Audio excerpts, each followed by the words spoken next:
Bonds of Ice Epilogue. The meaning of happiness, the signs of dawn breaking made Emilia wake up, after which she sat up in her bed. Cold! Murmuring this with a drowsy look, she pulled her sheets toward herself. She drew her knees closer and placed her chin on the sheets she'd pulled, whiling away her time while in a half-conscious state. She wasn't falling asleep again. She was already awake. Her mind and body just hadn't caught up yet. So it was still okay. Time slowly continued to pass by while she idly. Leah, get a hold of yourself or you won't have time for your daily routine. As she nodded off, a voice suddenly slipped into her ears. But this didn't surprise Emilia in the slightest.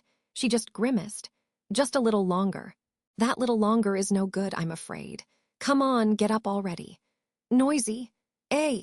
When Emilia buried her face deeper in her bedding, Puck made an elongated sound in a dissatisfied tone.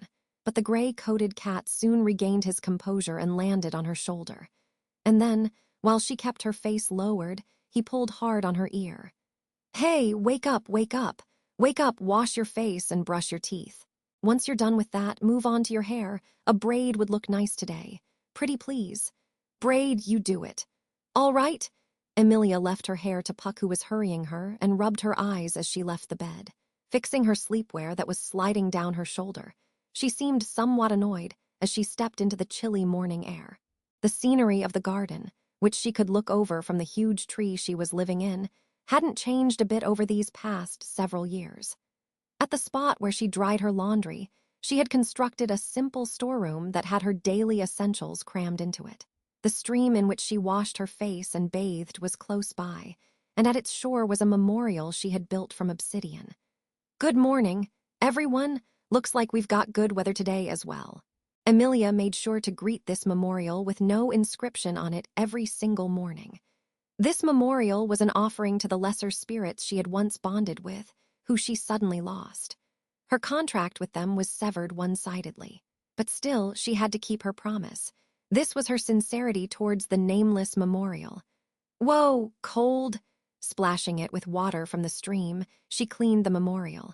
She then washed her face, getting rid of any remaining traces of drowsiness. She rinsed her mouth as well, and with this she had done everything she was instructed to. All right, braiding complete. You're super cute today too. Right. Puck had been working hard on her shoulder while she was busy cleaning the memorial and washing her face. He puffed his chest out with pride. When she cast a sidelong glance at Puck, who wiped his forehead with an expression that looked like he had done something incredible, her braided silver hair entered her field of view. Wanna have a look in a mirror? No, that's fine. There's nothing to worry about since you did it for me. Shaking her head at his proposal, Emilia, who had been toying with her braided hair, let go of it. It wasn't just limited to her hair. Puck knew more about Emilia than Emilia herself did. She didn't think anything weird would happen if she just left it to him. To begin with, Emilia didn't really know much about fashion. Furthermore, Emilia still lacked the courage to step in front of a mirror. It's so adorable, too. How unfortunate. Puck crossed his short arms and sulked, causing Emilia to force a faint smile as she separated from the stream and headed back home. Puck would fuss over her and compliment her appearance like this, but Emilia knew her appearance was one that inspired dread in others. She took Puck's flattery with a grain of salt. Having returned home from the stream, she approached her change of clothes placed on the bed. Picking out her clothes was also Puck's job. Emilia cheerfully shed her sleepwear, baring her body with no hesitation. How immodest. You're the only one around here, and you've got your back turned to me. I keep telling you that that's not the problem. I guess you just won't learn no matter how many years pass. I think you're really stubborn to keep repeating something I haven't listened to for so many years. Her clothing today was worn like a coat, so there was no risk of it ruining her braided hair. She had a reliable family member called Puck who wouldn't overlook such things. Puck prepared her towel while she changed, and Emilia took her shoes out of a shelf. Those shoes, do they feel all right? Yeah, they're fine. I'm already completely used to making them, like a craftswoman or something. I find it somewhat sad that you've ended up making your own shoes instead of finding some place to buy them. But since it seems you want to be praised, I'll go ahead and praise you all you want. That's really great, Leah. You foo-foo, you just can't be straightforward. Emilia had made her shoes by hand using tanned leather and plant tendrils. She tapped the tips against the ground to fit them against her feet, and then took the towel Puck offered her as she once again set out into the garden. Her daily routine of running around to clean up her sleeping companions, who had become ice sculptures, had not changed.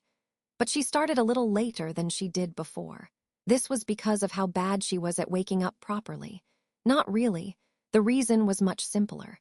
It was because there was no longer anything she had to do after she finished cleaning them.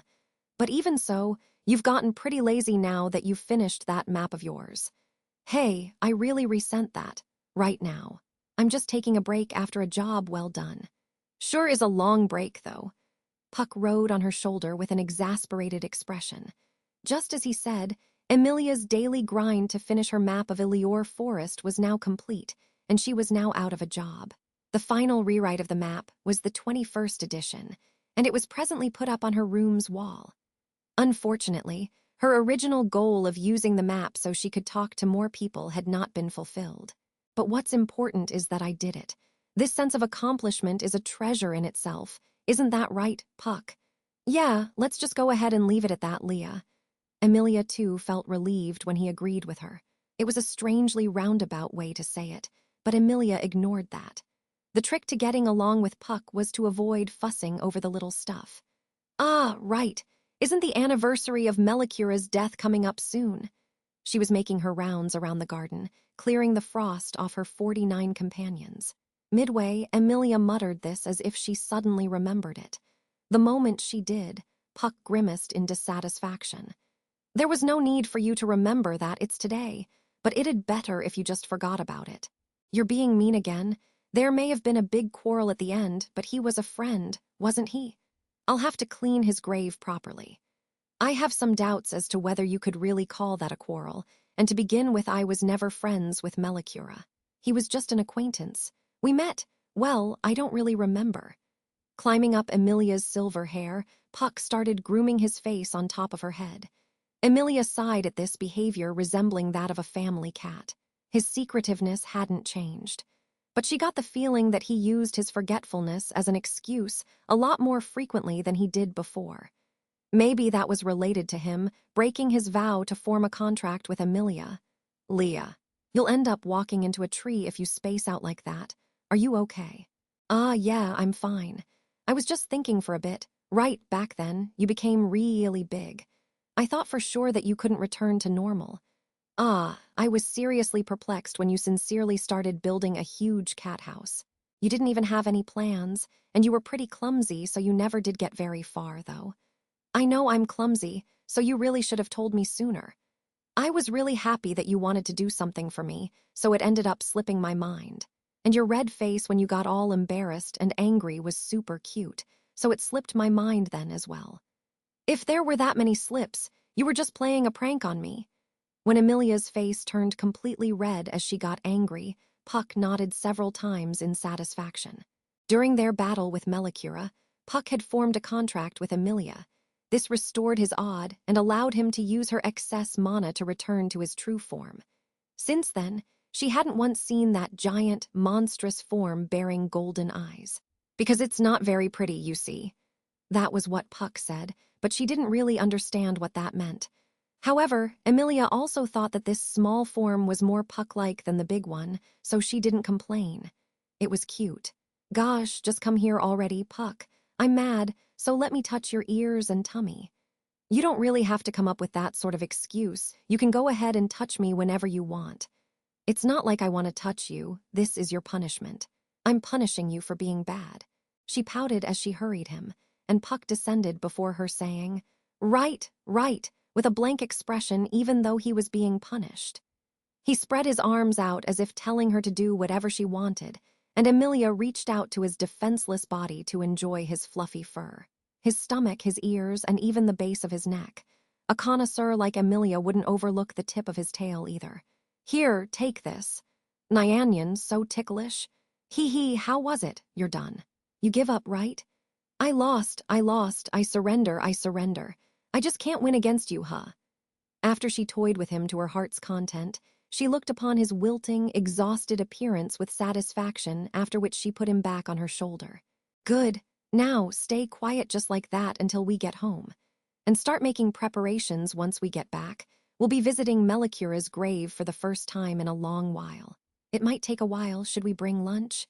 Sure, I do quite like your manly rice balls. Manly, didn't that mean something like openly talking about secrets? You remember something from that long ago, huh? To be honest, I'd forgotten. She didn't really understand the connection between secrets and rice balls, but it didn't seem like Puck had any intention of explaining it, so she'd have to think about it on her own. Although she already had many such doubts, she never could find the answer to.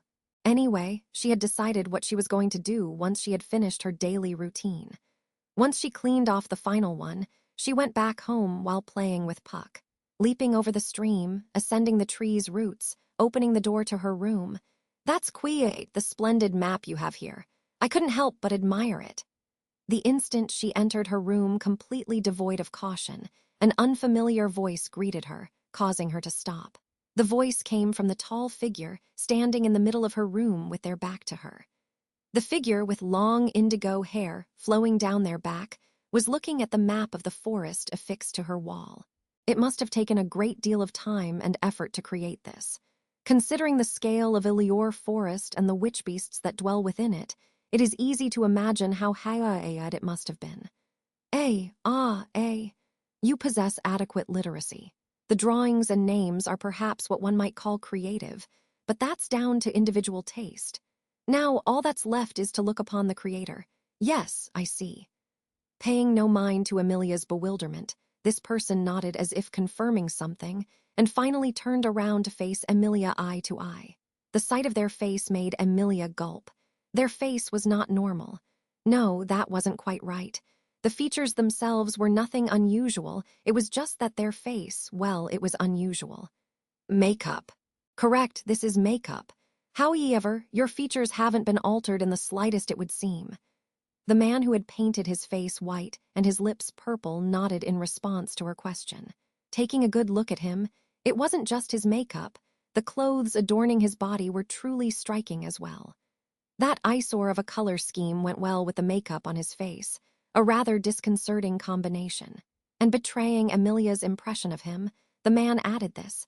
It is truly an honor to be able to meet you. She who dwells in Ilior Forest, the Great Witch of Frost. That name was the alias used to refer to her by those who knew she lived in this forest. It had become commonplace in rumors before she knew it. To be honest, she didn't like it very much. Even now, the title of witch was something she struggled with. Therefore, I thought I'd be quiet and hear you out, but I see your lack of manners extends well beyond sneaking into my daughter's room. Oh, Dr. What have we here? It seems you have a strange pet accompanying you. Emilia felt uncomfortable, and Puck spoke in her place with a voice and expression full of hostility. The spirit floated in the air with his arms crossed, keeping the man in check as his eyes widened. In response to Puck's intimidation, the man narrowed his heterochromatic eyes. What exactly does your watchdog know, watchcat, do to visitors lacking in manners? It's obvious, isn't it? This is what I'm going to do.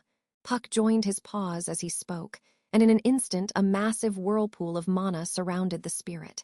He turned it into a shockwave, and the man before him was easily, if that's all you've got, I'm more than capable of doing the same.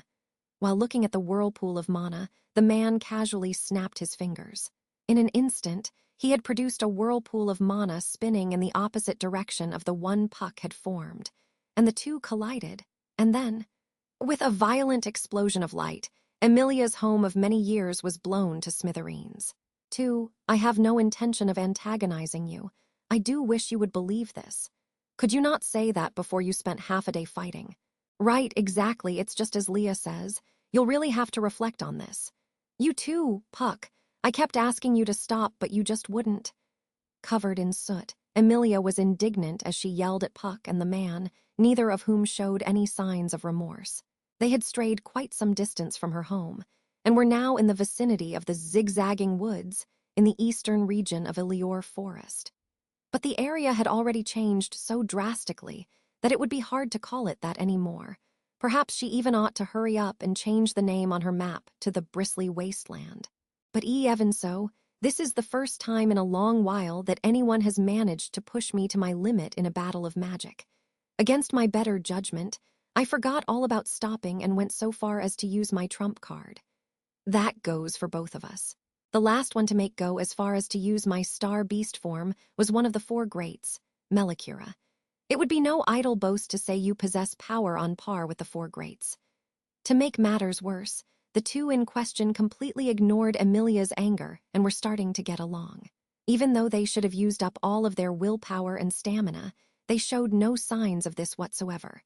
But in response to Puck's praise, the man laughed meaningfully. Ho-ho-ho. Your clash with one of the four greats, perhaps you're referring to the day the heavens and the earth turned red from 7 years ago.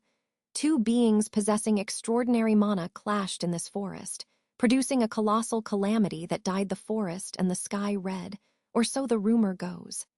7 years. It's already been that long, huh? Time sure goes by quickly. The events of that day ended up becoming that kind of rumor. Emilia and Puck exchanged glances. The rumor the man spoke of was familiar to them. It was definitely about the day they clashed with Melikura. On that day, Melikura's power scorched the land and cleared the skies, spreading an evening glow. It truly was the day the heavens and the earth turned red. The arbiter Melikura has been absent ever since. It is said that his now empty position among the four greats is filled by the being known as the Beast of the End. Perhaps this new member rings a bell. Oh, how scary. I can't say I know of any spirit that goes by such a terrifying name. Puck, didn't you just show him your star beast transformation? With his shoddy attempt to play dumb completely failing to fool anyone, Emilia sighed and the man's smile deepened as he looked at her. Judging by his attitude, it seemed fairly obvious that he already knew this for a fact from the start. Then perhaps his objective had something to do with Puck, who was now one of the four greats. If that's the case, I'll be joining the fight too. I can see that you're a really skilled mage, but even you would be at a disadvantage 2-on-1, isn't that right? I certainly cannot deny that. So allow me to speak of something else. Speak of something else! As Emilia grew warier, the man flipped his frayed coat and bowed deeply where he stood. His gesture was so refined that even Emilia, who knew little of etiquette, could tell how polished it was. The suddenness of this caused Emilia's eyes to widen. The man continued with his head lowered before her. I humbly apologize for my sudden visit, and moreover, for being so rude as to test you. I am Roswal, Margrave Roswal L. Mathers. I am the current head of the Mathers family which has governed the land containing this forest for generations. Still in a state of shock, Emilia pondered the man Roswal's words and soon became even more shocked. Governing the forest, those words reminded her of something Puck had told her a long time ago. Are you perhaps here to collect money from us? Ha! I mean, that's what Puck said before. That outside the forest, even the roads and the land are people's possessions, and even things like passing through them or living on them mean you would have to pay money. This is your forest, isn't it? Never mind that she didn't know. She had done something outrageous. Emilia lost all hope and felt like she could collapse on the spot. She only wished to quietly, peacefully wait in this forest until her companions woke up, but to think that she was being a bother just by staying here. Could this be the reason for my guilt? That would be terrible. Let's hope you're wrong about that. Puck didn't seem to agree with her fears, but Emilia too hoped that she was wrong about this. But even if that wasn't the case, the fact remained that she had been living on someone else's land for free. She took a peek at Roswal and found that he was watching their exchange with an amused expression. Ah, please don't worry about me.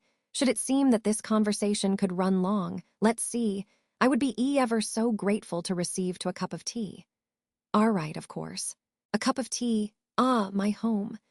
About half a day ago, her home had been annihilated when the battle between Puck and Roswal began. The scale of the magical battle following this made her forget about it, but considering how long she had spent there, it was only natural that it would sadden her even now. Furthermore, she had even left her map in that room. You worked so hard to make it too, and now it's completely gone. So no tea then. And it would appear that the two of you cannot pay the rent you owe for the time you spent living here, is that correct? Yes, that appears to be the case. Money, the problem was money. Just like before, she was purchasing her daily necessities by taking the shiny stones she dug up to the nearby village and using them to trade, so she didn't have any money on hand. That's right. How about instead of money, I dig up these pretty rocks? Leah, calm down and think about it. The forest belongs to this, Roswell, so naturally, everything you could find in the forest would also belong to him. That goes for those pretty rocks, too. Then I'm a thief. And me, I guess I was the real homewrecker. She had just lost her home. And now it turned out she was a thief all along. The devastating truths just kept coming to light one after another, because of which Emilia just about reached the limit of what her heart could handle. Perhaps feeling some pity at seeing her like this, Roswell clapped his hands. Understood. Then, let's say this shall substitute for all the rent you owed until now. Ah, that's my map. Roswell pulled a rolled-up map out of his breast pocket in an exaggerated manner, surprising Emilia. Roswell smiled in response as he casually waved the rolled-up map. In truth, this map is a very precious item. Because of the countless witch beasts prowling around Elior Forest, there has not been one single person so reckless as to attempt to make a map of the area. Really, it is really dangerous after all. That's certainly true, but that's not the only reason. For instance, the fact that investigation groups are unable to enter the forest in the first place. It seems that a barrier surrounding the forest repels those who would attempt to enter, and if one were to force themselves through, they would be attacked by a hollow appearing out of nowhere. Hey, I didn't know about that. I've never even met anything like a hollow. Well, that goes for me too. You see, I too passed through the barrier to get here, and I did not encounter any hollows. Emilia's white cheeks turned pale, in response to which Roswell nodded as if concerned. Right next to Emilia, Puck's expression turned sour. I ended up relying on the barrier too much. I wasn't cautious enough about the possibility that someone would get past it. Although he said such things, Emilia took no notice. Anyhow, so you want to take that map as compensation for all the charges until now? Yes, that is correct. Of course, if you believe this to be unfair, we could always discuss. No, that's fine. Keep it. You'll probably make much better use of it than I would. Emilia interrupted Roswell before he could say whatever he was going to. She then transferred ownership of the map to him. This made Roswell's eyes widen, but Emilia had already turned back to Puck. Take a good look, it wasn't useless or anything. Because I made that map, we just barely kept our lives. So it was a good thing after all, wasn't it? Is that right? That might be the case. Even I can refute that. Right. All right, I managed to beat Puck. Who did? I did. I suppose so. You did indeed do that, Leah. The map's unexpected usefulness made Emilia happy, and she was in high spirits as Puck put on a bittersweet smile with a defeated expression. And then, I see, this could certainly pose a problem. As he watched the two, Roswell muttered this in a satisfied manner. Did you just say something? Unable to hear what he had muttered, Emilia turned towards him and tilted her head. But Roswell did not answer her question. He instead stared at her intently with his yellow eye. His gaze somehow felt uncomfortable, like he was observing her, like he was peering into her. As his gaze overwhelmed her, she suddenly realized. Thinking about it clearly, this was the first time she had been able to converse with someone like it was natural. She didn't even have her robe on right now, so her silver hair and amethyst eyes were out in the open. Are you not afraid of me? This was so unexpected to her that she ended up asking him this up front. The moment she said it, she started to wonder if she had been too direct, but if I had to say whether or not I'm afraid of you, I'd have to say I'm not. In response to her question, Roswell solemnly shook his head. He then continued, the reason being that I knew from the very start that a half-elf possessing silver hair and amethyst eyes dwelled in this forest, and it was in order to find this person that I came here. Then, don't tell me, you're like those guys. When she heard that he had come to this forest specifically seeking her, a half-elf with silver hair and amethyst eyes, the characteristics of the witch, what first came to mind was from a long time ago, when those scoundrels invaded the forest. Those people had brought a caged witch beast with them, and said they were going to make Emilia and her companions slaves. You need not worry. My goals are nobler than those of such a bunch. You sure like to dance around the subject, huh? Setting Leah aside, I'm not a very patient guy. Because I'm a cat, you see. I would rather avoid your ire. I shall get to the point then. But first, Lady Leah, do you wish to be addressed in this manner? Shrugging his shoulders in response to Puck's intimidating words, Roswal directed his gaze towards Emilia. Receiving his gaze, Emilia realized that this was the first time anyone had ever asked to hear her name. Come to think of it, she never did introduce herself, and Puck only ever used his affectionate nickname to refer to her. So, no, my name is Emilia. I have no family name, just call me Emilia. Introducing herself like so, she seemed to thrust her chest toward Roswal with pride. And Puck was sitting on her shoulder as she did so. She had nothing to be afraid of right now. One person and one animal, Roswal drew in his chin when he saw the spirit arts user and spirit line up side by side. He then took a step backward and got down on one knee as he respectfully bowed to her. Very well, Lady Emilia. Allow me to start over. I am Margrave Roswal L. Mathers. As a noble affiliated with the Kingdom of Lugunica, I have come to visit you on this occasion in order to enlist the aid of your esteemed self. Aid? Yes, that is correct. Lady Emilia, would you please accept this? Roswal took something out of his pocket and offered it to Emilia, who was somewhat troubled by his respectful stance and tone. In his palm was a small object with a red jewel embedded in it. There was a design engraved onto the triangular black object. It seemed to be a dragon. She could tell at a glance that it was of great value. Still uncomfortable, Emilia nervously extended her hand towards the object in Roswal's palm. When her finger touched it, she momentarily withdrew her hand as if scared. Leah, she heard Puck call her name as he gently snuggled up to her cheek, and she gave a slight nod in response. She then took it from Roswal's hand. It's beautiful. What is this? She instinctively sighed as if entranced. The jewel she accepted somehow started to shine in her palm. The red jewel glowed brilliantly, illuminating the forest cloaked in nightfall. This is proof, Lady Emilia. Proof. This proves something. What does it prove? That's right. It proves that you cannot escape your fate. Roswal answered her question as he brushed the dust off his knee and stood up. It was not Emilia, but Puck who was somewhat offended by this answer. I can't say I like that word. Is that so? That's unfortunate. Phrases like fated meeting or fated partner are a different matter, though, because Leah and I have a super strong relationship, a bond bound by fate itself. Tight, super tight. Right, Leah? Sorry, I don't really understand what you're talking about. Ignoring Puck, who was clinging to her cheek, Emilia turned back to Roswal. Well then, Roswal, what exactly do you want from me? And once I tell you, I think I want to help you if it's something I can do, but she wasn't sure whether or not she would be able to do whatever it was. Roswal smiled in response to her attitude. Then I must request your cooperation with all my heart. This is something only you can do. Something only I can do. A task only you can fulfill. There will be a reward, of course. You don't really need to. The reward is a method to awaken the people frozen in this forest.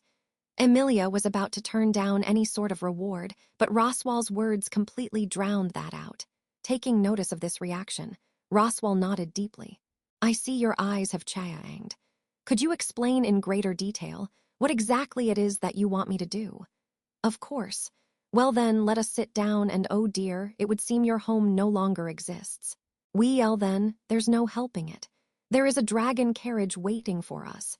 Might I ask you to accompany me? Roswal shamelessly said this as he extended his arm to indicate the outside of the forest. Even Emilia, who knew her judgment wasn't very good, understood the reason he waited for them at her home.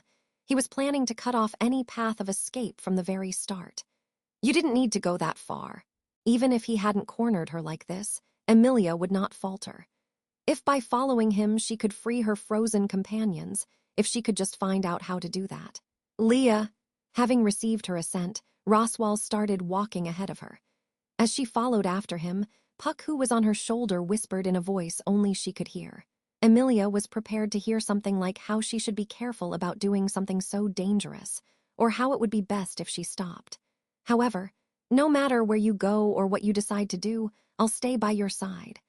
Because it's also a father's duty to accept his daughter's wishes, you see. Touching her cheek as if caressing it, Puck winked at her as she looked at him in surprise. His unchanging attitude and behavior saved her, and she nodded. Yeah, I'm counting on you. So stay with me. Until you no longer want to enter the bath with me, I'll always be with you. You dummy. Emilia suppressed her laughter as she said this in response to his carefree and facetious tone. As they had their exchange, Roswell, who was walking ahead of them, stopped and looked back at them. Sorry, I'll be right there. Saying this, with Puck by her side, Emilia started running.